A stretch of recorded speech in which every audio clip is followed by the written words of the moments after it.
Hello दोस्तों, welcome to my channel PR knowledge centre. तो हम कर रहे थे विजन का मैगजीन, जिसमें हमने क्या क्या कंप्लीट किया है। पॉलिटी एंड गवर्नेंस कर लिया है, इकोनॉमी कर लिया है, और साथ साथ इंटरनेशनल रिलेशन किया है, सिक्योरिटी भी कर लिया है।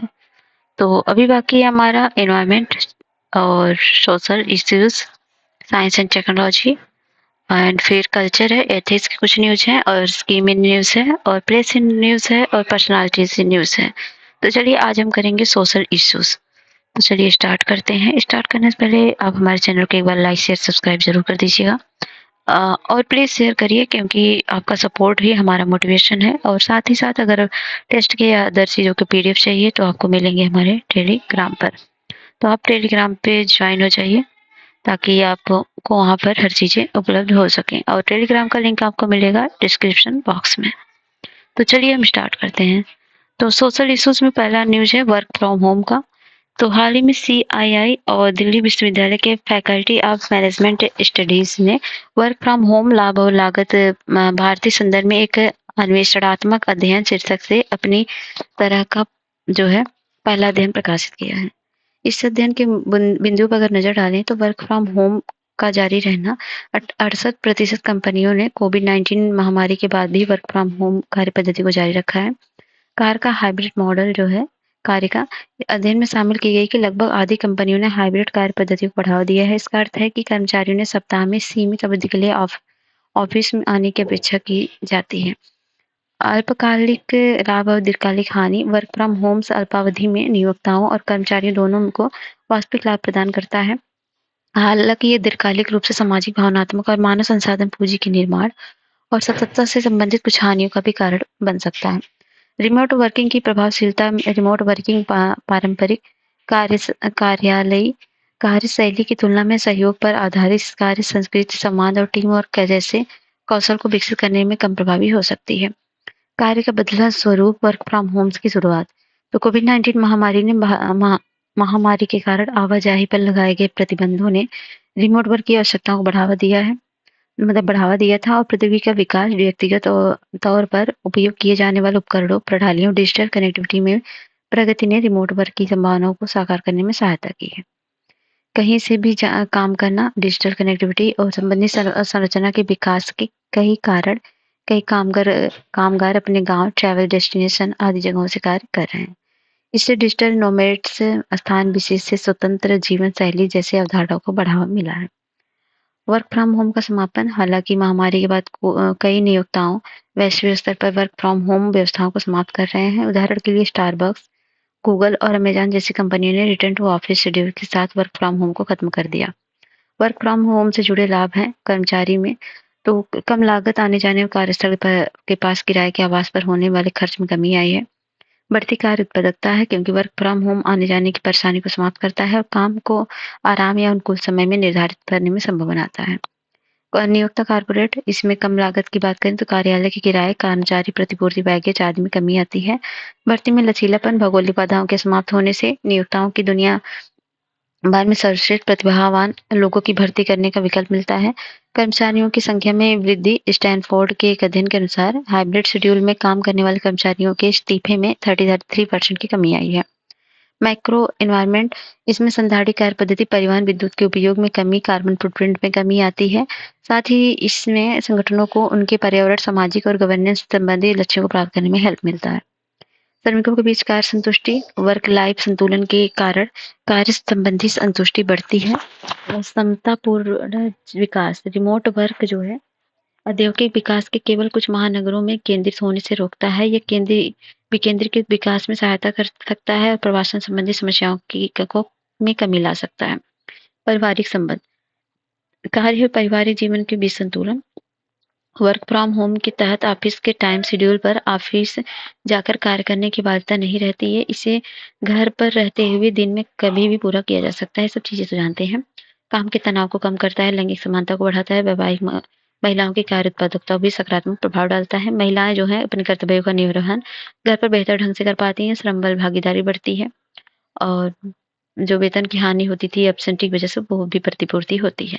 वर्क फ्रॉम होम से चुनौतियाँ क्या है? कर्मचारियों की समझ चुनौतियाँ ये है कि घर पर कार्यालय जैसा परिवेश निर्मित नहीं होना, और कार्यस्थल की कमी होती है, विश्राम और अवकाश की कमी होती है और नियोक्ताओं के समक्ष उत्पन्न चुनौतियाँ क्या हैं? संगठन के भीतर संचार, सहकर्मियों के बीच अच्छे संबंध, टीम और सामूहिक समस्या समाधान के लिए महत्वपूर्ण है, ये सब चीज़ें हैं।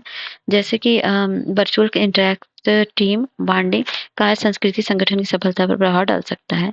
प्रबंधन संबंधी पद्धति है, जब कर्मचारी साइट कार्यस्थल पर काम नहीं कर रहे होते हैं, तो उनका प्रशिक्षण एवं मार्गदर्शन तथा नवाचार प्रभावित होता है। उदाहरण के लिए उपस्थिति की निगरानी जैसी पारस्परिक पर्यवेक्षण विधियां कम प्रभावी हो जाती हैं।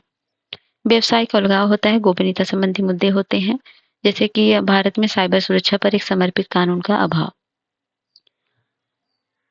और नैतिकता संबंधी प्रश्न, एलन मस्क ने इस बात पर नैतिकता से जुड़ा सवाल उठाया कि कुछ कर्मचारियों को वर्क फ्रॉम होम की अनुमति दी जाती है, जबकि फैक्ट्री वर्कर्स जैसे अन्य कर्मचारी ऑन साइट काम जारी रखते हैं। पारिवारिक रिश्तों के समझ उत्पन्न चुनौतियां हैं, पारिवारिक तनाव बढ़ता है, तनावपूर्ण कार्य परिवेश और तनावपूर्ण पारिवारिक संबंधों के मिश्रण से गंभीर तनावपूर्ण स्थिति उत्पन्न हो जाती है और लंबे समय तक घर के अंदर रहने से पारिवारिक संबंधों में तनाव पैदा हो जाता है। और पारिवारिक ज़िम्मेदारियाँ जो है काम करते समय बच्चों की देखभाल, बुजुर्गों की देखभाल संबंधी ज़िम्मेदारियों का बोझ होता है। मानसिक स्वास्थ्य प्रभावित होता है। आपको पता ही होगा महिलाओं पे ज़्यादा बोझ पड़ता है। व्यवसायिक सफलता में बाधा होता है। महिलाओं को संबंधित चुनौतियाँ, दोहरा बोझ होता है घर और ऑफिस दोनों का। पितसत्तात्मक विचारों का, क्योंकि घर पर पुरुष और महिला दोनों रहेंगी तो सबसे ज़्यादा काम फिर भी महिलाओं को ही करना पड़ेगा। आगे की राह में कार्य व्यवस्था में सुधार करना चाहिए। हाइब्रिड इकोसिस्टम जिसमें पारस्परिक रिमोट वर्क की सर्वोत्तम कार्य पद्धतियों को अपनाते हुए एक संतुलित दृष्टिकोण प्रदान करना चाहिए। नीतिगत विचार करना चाहिए। सरकार और संगठनों को कार्य के बदले स्वभाव के अनुरूप स्पष्ट नीतियां विकसित करनी चाहिए। और अवसंरचना संबंधी विकास जैसे रिमोट वर्क के लिए सभी स्थानों पर विश्वसनीय कनेक्टिविटी का होना आवश्यक है। दूरस्थ क्षेत्रों में इंटरनेट इंफ्रास्ट्रक्चर को मजबूत करने की आवश्यकता है। उदाहरण के लिए स्मार्ट विलेज, भारत नेट आदि। अगला न्यूज है one nation one subscription scheme. तो ये क्यों सुर्खी में है? क्योंकि केंद्रीय मंत्रिमंडल ने वन नेशन वन सब्सक्रिप्शन योजना को मंजूरी दी है। इसका उद्देश्य सभी सार्वजनिक संस्थानों की वैज्ञानिक पत्रिकाओं, जर्नल्स तथा समान पहुंच प्रदान करता है।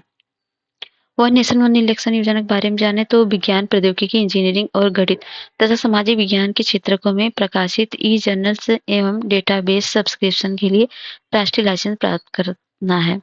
मुख्य विशेषताएं डिजिटल पहुंच एक्सेस का, जिसमें ओएन मतलब वन नेशन वन स्कीम को एक्सेस करने का संबंध इंफॉर्मेशन एंड लाइब्रेरी नेटवर्क द्वारा किया जाएगा। यह विश्वविद्यालय अनुदान एक स्वायत्त अंतर विश्वविद्यालय केंद्र है। यह सभी संस्थानों के लिए पूर्व डिजिटल प्रक्रिया प्रदान करता है।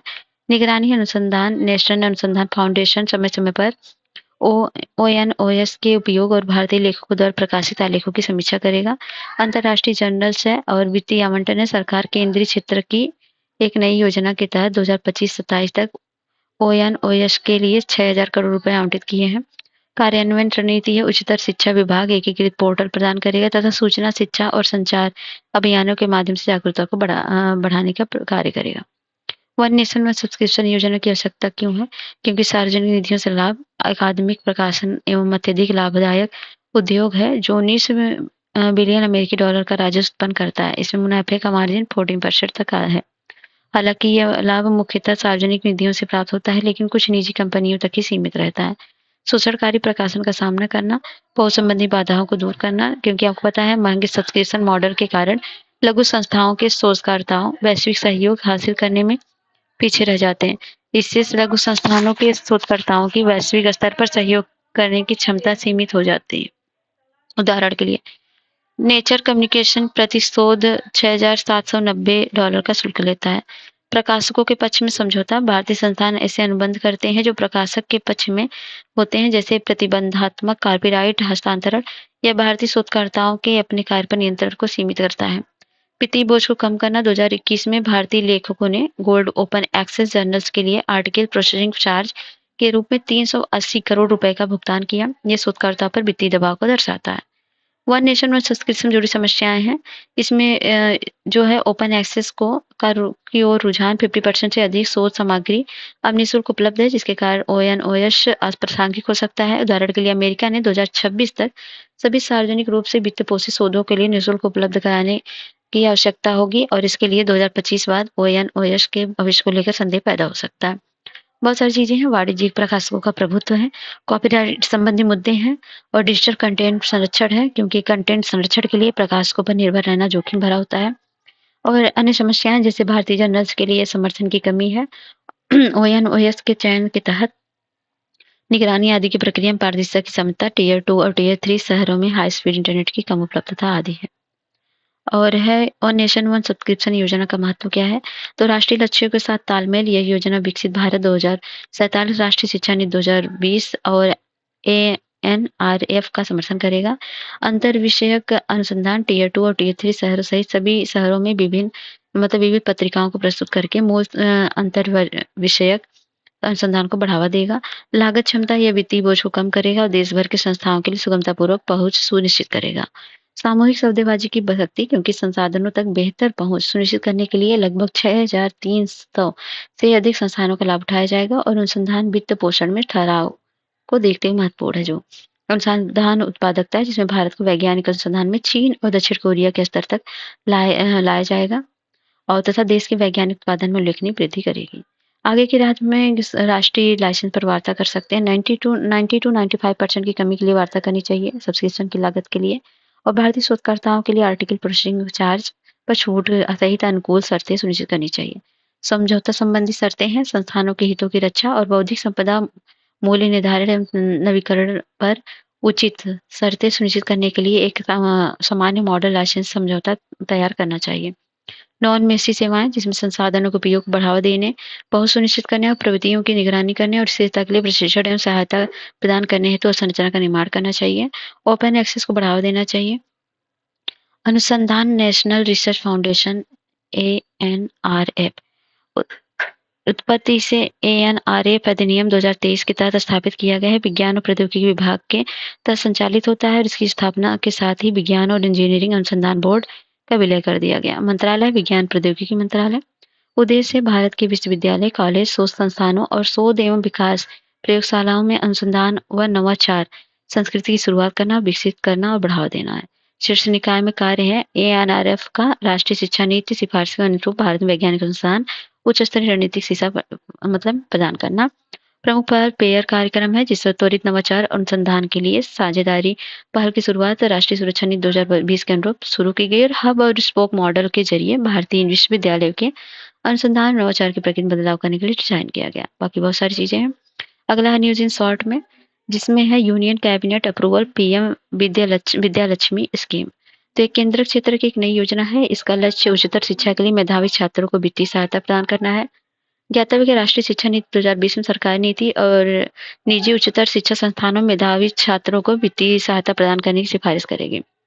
योजनाओं की मुख्य विशेषताएं एक नजर में डालें तो उद्देश्य गुणवत्तापूर्ण उच्चतर शिक्षा संस्थान में प्रवेश लेने वाले किसी भी विद्यार्थी को ट्यूशन फीस की पूरी राशि और पाठ्यक्रम संबंधित अन्य खर्चों का वहन करने हेतु बैंक एवं वित्तीय संस्थानों को जमानत मुक्त गारंटर मुफ्त ऋण प्रदान करना चाहिए। पात्रता है कोई भी छात्र को गुणवत्तापूर्ण उच्चतर शिक्षा संस्थान प्रवेश लेता है। कवरेज है राष्ट्रीय संस्थागत रैंकिंग फ्रेमवर्क के आधार पर 860 योग्य और इसके तहत 22 लाख से अधिक छात्रों को कवर किया जाएगा। लाभ है 7.5 लाख रुपए तक की ऋण राशि का और भारत सरकार ने 75% क्रेडिट गारंटी प्रदान की है। और इसके अलावा जिन विद्यार्थियों की वार्षिक पारिवारिक आय जो है 8 लाख रुपए तक है वो किसी अन्य सरकारी छात्रवृत्ति या ब्याज छूट योजनाओं के तहत लाभ के पात्र नहीं होंगे। उन्हें 10 लाख रुपए के ऋण या अधिस्थापन अवधि के दौरान 3% की ब्याज छूट प्रदान की जाएगी। पूरी डिजिटल प्रणाली की बात करें छात्रों के लिए एकीकृत पोर्टल पीएम विद्यालक्ष्मी उपलब्ध होगा और इस पर विद्यार्थी सभी बैंकों द्वारा उपयोग की जाने वाली सरलीकृत आवेदन प्रक्रिया के माध्यम से शिक्षा ऋण के साथ साथ ब्याज छूट के लिए भी आवेदन कर सकेंगे। ब्याज छूट का भुगतान ई voucher central bank digital currency wallet के माध्यम से किया जाएगा।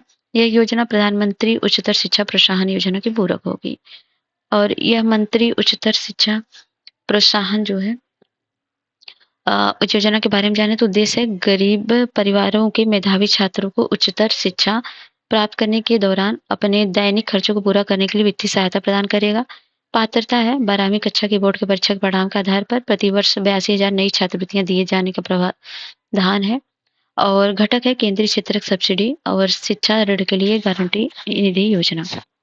अगला न्यूज है यह है लैंगिक अपराधों से बालकों का संरक्षण पॉक्सो अधिनियम 2012। तो सुप्रीम कोर्ट ने पॉक्सो के तहत आने वाले यौन उत्पीड़नों को अपने आपसी समझौते के आधार पर खारिज नहीं किया जा सकता। रामजी लाल बहरवा एवं अन्य बनाम राजस्थान राज्य अन्य मामले में सुप्रीम कोर्ट ने कहा कि लैंगिक अपराधों को बालकों का संरक्षण अधिनियम 2012 के अंतर्गत आने वाले यौन उत्पीड़न के मामले को संबंधित पक्षों के बीच आपसी समझौते के आधार पर खारिज नहीं किया जा सकता। और सुप्रीम कोर्ट ने पॉक्सो अधिनियम के तहत आने वाले यौन अपराधों के मामले को खारिज करने के राजस्थान हाईकोर्ट के फैसले की समीक्षा करते हुए बात कही है कि मामले की सुनवाई विशेष अनुमति याचिका के तहत की गई।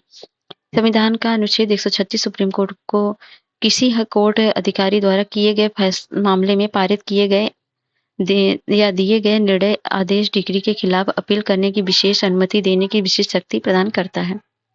सुप्रीम कोर्ट के मुख्य अवलोकन क्या है? अपराध के आधार पर समझौते की अस्वीकृति। कोर्ट के मध्य प्रदेश राज्य बनाम लक्ष्मी नारायण 2019 मामले संदर्भ में कहा गया है कि समाज के खिलाफ अपराध के संबंध में समझौता नहीं किया जा सकता। इसके अलावा दिल्ली कोर्ट के फैसले सुनील रायकवार बनाम राज्य का समर्थन किया गया, जिसमें कहा गया कि पॉक्सो अपराध के मामले में आपस में निपटारा नहीं किया जा सकता। अपराध की गैर निजी प्रकृति। कोर्ट ने कहा कि ऐसे अपराधों को निजी मामलों के रूप में नहीं माना जा सकता जिन्हें समझौता के आधार पर खारिज करने के योग्य माना जा सके। साथ ही गंभीर सामाजिक निहितार्थ वाले मामलों को केवल समझौते के आधार पर खारिज नहीं किया जा सकता। नेक्स्ट है, भारत में पोलियो उन्मूलन के लिए 10 वर्ष पूरे हुए। तो 2014 से विश्व स्वास्थ्य संगठन ने भारत में निम्नलिखित मानदंडों के पूरा करने के आधार पर पोलियो मुक्त घोषित किया गया था। 3 वर्ष तक वाइल्ड पोलियो वायरस के संक्रमण का कोई भी मामला न होना, मजबूत निगरानी प्रणाली तथा पोलियो वायरस के स्टॉक को नष्ट होना, यह दशकों में समर्पित प्रयासों का परिणाम था। यह भारत की वैश्विक पोलियो उन्मूलन पहल में भागीदारी और सार्वभौमिक टीकाकरण कार्यक्रम के तहत राष्ट्रीय टीकाकरण प्रयासों से ही संभव हुआ।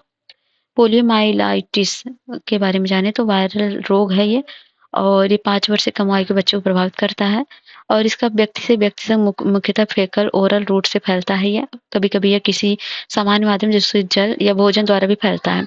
आदमी पहुंचने के बाद इसकी संख्या में वृद्धि होने लगती है, तत्पश्चात ये तंत्रिका तंत्र पर आक्रमण कर सकता है जिससे पक्षाघात होता है। दुनिया भर में वाइल्ड पोलियो वायरस स्ट्रेन की मौजूदा स्थिति एक बार नजर डालें तो टाइप 1 में 2022 तक के आंकड़ों के अनुसार ये पाकिस्तान, अफगानिस्तान में एंडेमिक बना हुआ है और 1999 में उन्मूलन हो गया टाइप 2 में, और टाइप 3 2020 में उन्मूलन हो गया था। टीका जनित पोलियो तब होता है जब ओरल पोलियो वैक्सीन में एटेन्यूएटेड स्ट्रेन उत्परिवर्तित हो जाता है, अतः इसमें उत्परिवर्तन के चलते वायरस निम्न टीकाकरण कवरेज वाली आबादी में पक्षाघात करने की क्षमता पुनः प्राप्त कर सकता है। सार्वभौमिक टीकाकरण कार्यक्रम के बारे में जाने तो ये विश्व के सबसे बड़े लोक स्वास्थ्य कार्यक्रम में से एक है। टीके से रोका जा सकने वाला 12 रोगों के लिए निःशुल्क टीके लगाए जाते हैं। 1985 में विस्तारित टीकाकरण कार्यक्रम नाम बदलकर यूआईपी कर दिया गया था। साथ ही इसकी पहुंच शहरी क्षेत्रों के आगे बढ़ाते हुए ग्रामीण क्षेत्रों पर भी कर दी गई थी। भारत में पोलियो मुक्त स्थिति को बनाए रखने के लिए एक निवारक उपाय तो वार्षिक पोलियो अभियान, राष्ट्रीय टीकाकरण दिवस और उपराष्ट्रीय टीकाकरण दिवस प्रतिवर्ष आयोजित किया जाता है। इसका उद्देश्य बच्चों में प्रतिरक्षा प्रणाली के स्तर को उच्च बनाए रखना और यह सुनिश्चित करना कि कोई भी बच्चा टीकाकरण से वंचित न रह जाए। निगरानी और सीमाओं पर टीकाकरण के लिए है इनएक्टिव पोलियो वैक्सीन जो है 2015 में बनाया गया था। यह वैक्सीन पोलियो विशेषकर टाइप 2 पोलियो वायरस के खिलाफ अतिरिक्त सुरक्षा प्रदान करता है। मिशन इंद्रधनुष 2014 से शुरू किया गया है। इसका उद्देश्य टीकाकरण कवरेज को 90% बढ़ाना है। इसके तहत टीकाकरण के निम्न स्तर वाले दुर्गम क्षेत्रों पर विशेष ध्यान देना है। बच्चों में न्यूनतम आहार विविधता की कमी, तो इसमें 6 से 23 महीने की आयु के 77% बच्चों में न्यूनतम आहार विविधता की कमी हुई है और इसमें WHO न्यूनतम आहार विविधता तक मौजूद होती है। विविधता तब मौजूद होती है जब आहार में 8 खाद्य समूहों में से 5 सबसे उससे अधिक शामिल होते हैं। माता का दूध, अनाज, फोलियो, डेयरी उत्पाद, मांस, खाद्य पदार्थ, फल और सब्जियां तथा विटामिन ए से भरपूर फल और सब्जियां। 5 से कम खाद्य समूहों में आहार का सेवन न्यूनतम आहार विविधता विफलता माना जाता है। भारतीय न्यूनतम आहार विविधता से संबंधित अध्ययन 2019 से 21 के मुख्य बिंदुओं पर एक नजर डालें तो इसमें क्षेत्रीय असमानताएं हैं। MDDF एक आयु का प्रभाव जो है 87% कम आयु वर्ग वाले 6 से 11 महीने के बच्चों में उच्च आयु समूह की तुलना में MDFF की व्यापकता सबसे अधिक होती है। कमजोर ओबीसी समुदाय के बच्चों में सबसे ज्यादा 79% और उसके बाद अनुसूचित जाति में 77% और अनुसूचित जनजाति में 76% स्थान है। अन्य निष्कर्ष, अशिक्षित युवा, ग्रामीण इलाकों में रहने वाले माताओं के बच्चों में आहार विविधता की कमी से होना ज्यादा, इसमें संभावना ज्यादा होती है। और आहार विविधता सुनिश्चित करने में समस्याएं, पोषण संरचना, फलों, सब्जियों, पशु उत्पादों का बहुत कम सेवन करना, शिक्षा की कमी अशिक्षित माताओं में MDD-F 81% होता है, जबकि शिक्षित माताओं में 75% होता है। अध्ययन की सिफारिशें हैं लक्षित आउटरीच यानी गर्भवती महिलाओं, विशेष रूप से जोखिम वाली गर्भवती महिलाओं पर लक्षित प्रयासों को प्राथमिकता दी जानी चाहिए। पोषण संबंधी गतिविधियों के लिए स्थानीय शासन का उपयोग करके समुदायों को शामिल किया जाना चाहिए। यूनेस्को ने ग्लोबल एजुकेशन मॉनिटरिंग रिपोर्ट 2024 जारी की है। ये रिपोर्ट संयुक्त राज्य शैक्षिक, वैज्ञानिक और सांस्कृतिक संगठन सहयोग द्वारा आयोजित वैश्विक शिक्षा बैठक में जारी की गई।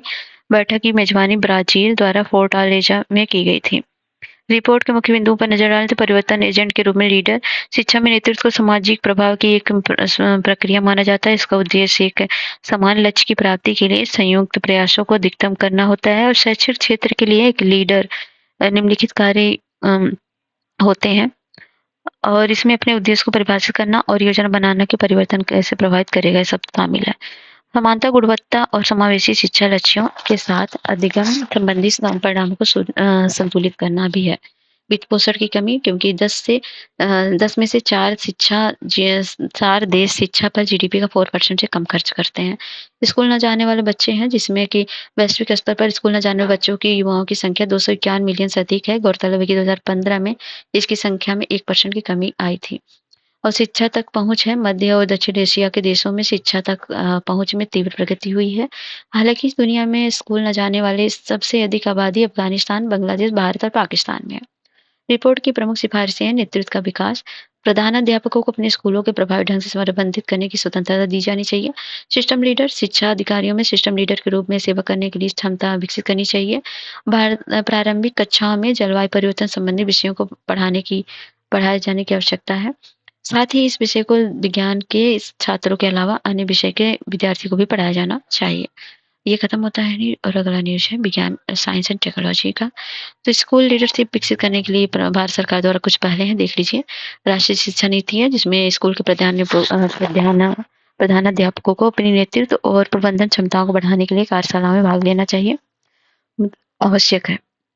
और स्कूल प्रमुखों और शिक्षकों को समग्र प्रगति के लिए राष्ट्रीय पहल, निष्ठा, लर्निंग आउटकम, स्कूल आधारित मूल्यांकन, विद्यार्थी पर केंद्रित लर्निंग हेतु प्रशिक्षित करना चाहिए। तो ये खत्म होता है। तो अगर वीडियो पसंद आता है लाइक शेयर सब्सक्राइब करिए और इसका पीडीएफ आपको मिलेगा टेलीग्राम लिंक पे और टेलीग्राम लिंक मिलेगा आपको डिस्क्रिप्शन बॉक्स में। चलिए मिलते हैं नेक्स्ट वीडियो में, तब तक के लिए जय भारत।